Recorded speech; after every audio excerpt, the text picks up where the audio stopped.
Fala alguma coisa. É isso.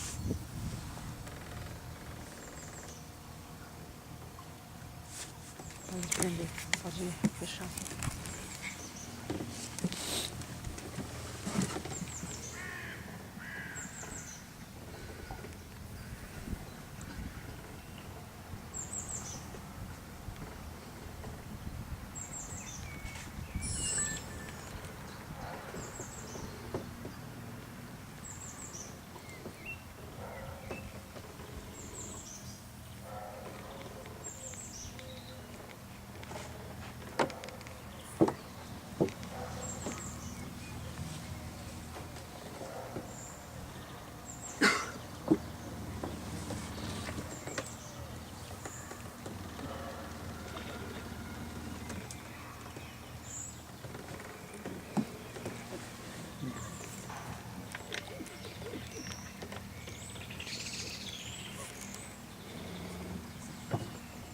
Aqui não tem pelo longo, né, meu?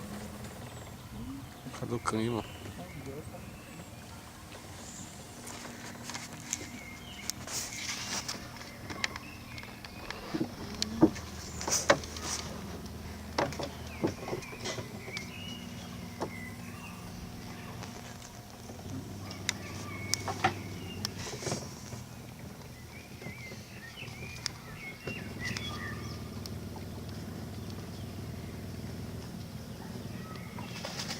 Alors sur votre gauche, vous avez un grand arbre.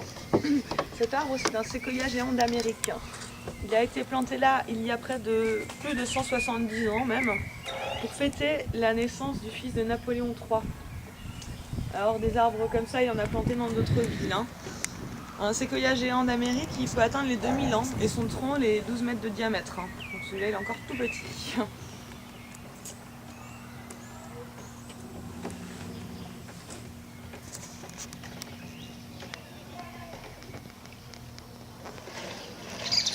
Alors sur le pont des Américains, on a la rue Bartholdi qui passe, Auguste Bartholdi. Alors Auguste Bartholdi, c'est un sculpteur qui est né à Colmar au début du 19e siècle. Il a notamment fait la Statue de la Liberté de New York. Il a aussi aidé Eiffel pour la construction de la tour Eiffel. Alors vous pouvez voir d'autres sculptures de lui à Colmar, par exemple celle du général Rapp qui se trouve sur la place Rapp. C'est de lui.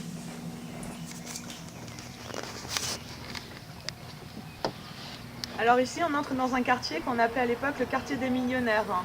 D'ailleurs, il l'est toujours un petit peu. Une maison ici coûte jusqu'à plus d'1 million d'euros quand même. C'est des maisons de maître qui datent du début du XXe siècle dans un style qu'on appelle Art Nouveau. Alors l'Art Nouveau, on le trouvait un peu partout en Europe, notamment en Belgique beaucoup, en Lorraine aussi un peu, puis en Allemagne ou alors en Espagne aussi, avec Gaudi. Alors en Alsace, il est un peu particulier, le style Art Nouveau, il est très régionaliste. C'est une période où les Alsaciens, ils ne savaient plus trop où se mettre. Français, allemand, ils ne savaient plus trop. Donc ils ont développé ce sentiment régionaliste.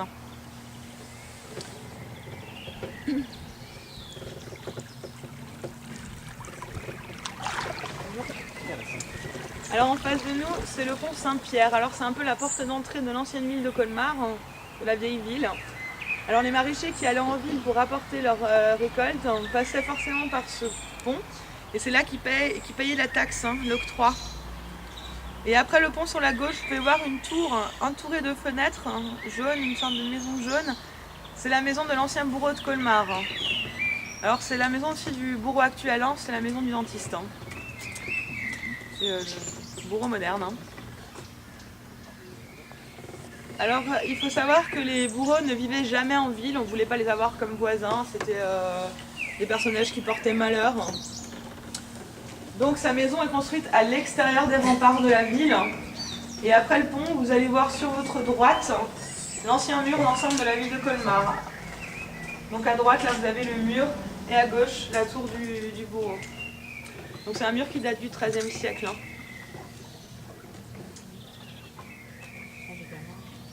Les gamins là-bas, ils sont...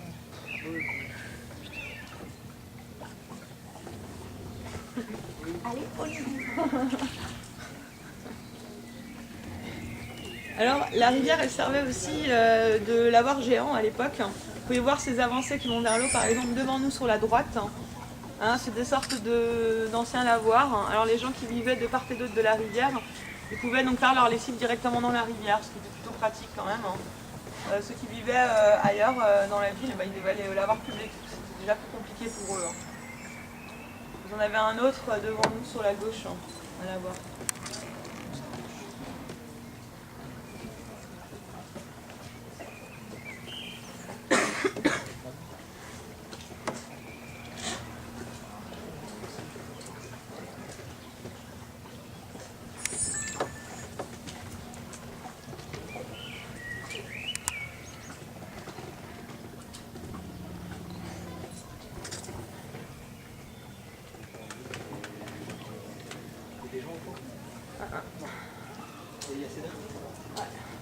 Alors à votre droite, vous pouvez voir une maison avec des volets bleus. Dans ces volets bleus, il y a des petits cœurs.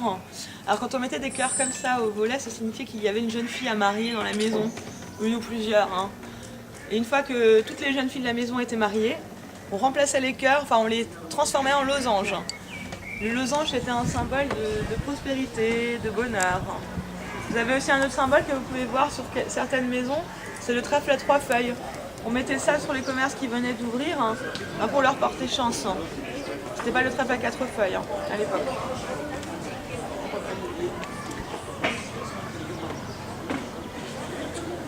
Et on va maintenant passer sous le pont de la Trenck. Alors Trenck, ça vient de l'allemand trinken, qui signifie boire. En fait, c'est le pont de l'Abreuvoir. Et vous allez comprendre pourquoi on l'appelle comme ça dans un petit instant.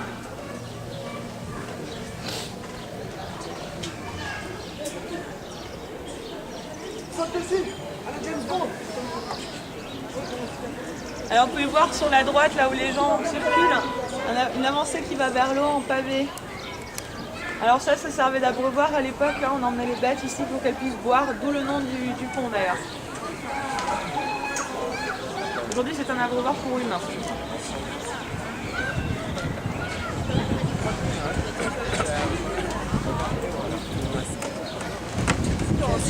Das geht doch gut. Alors dites-moi, vous êtes originaire d'où? Nous deux? Oui. Brésil. Brésil. Ah, du Brésil, oula, oui. Et vous? De Reims. Reims, c'est vous? Midi-Pyrénées. D'accord. Alors vous avez dû remarquer qu'ici en Alsace, les maisons sont toutes très colorées.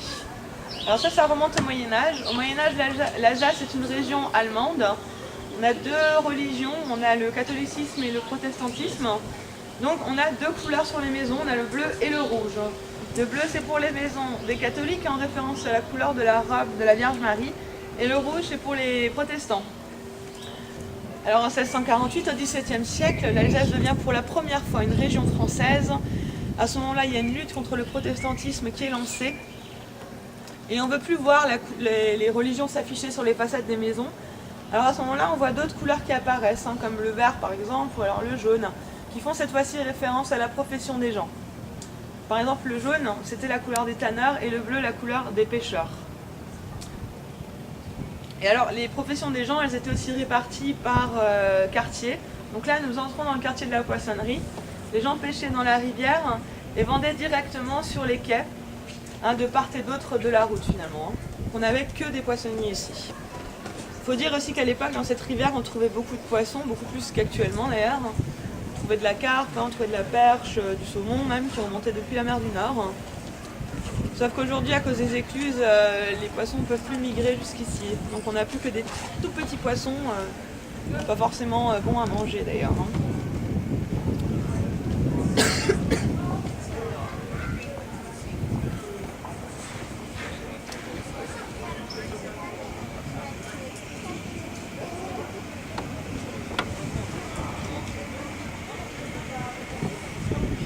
Alors pour le prochain pont, Je vais vous demander de bien baisser les têtes s'il vous plaît. Bien, bien, bien, bien.